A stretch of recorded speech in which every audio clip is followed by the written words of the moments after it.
The victory that chapter 15 is speaking about ushindi ambaye 15 inaongea is the victory being fought for God.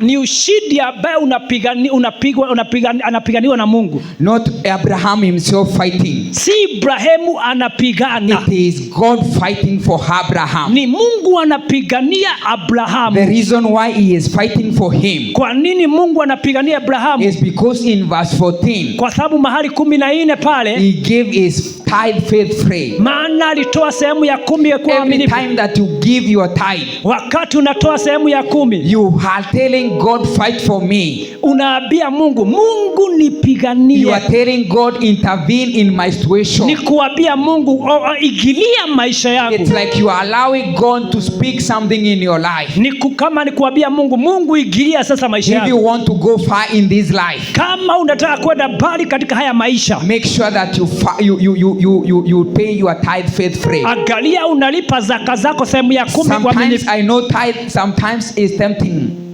Najua wakati kutoa sehemu ya 10 ni majaribu. Sometimes unasema hebu nitoe kidogo nitaongezea nikiendelea. Leketute kanini hidi But remember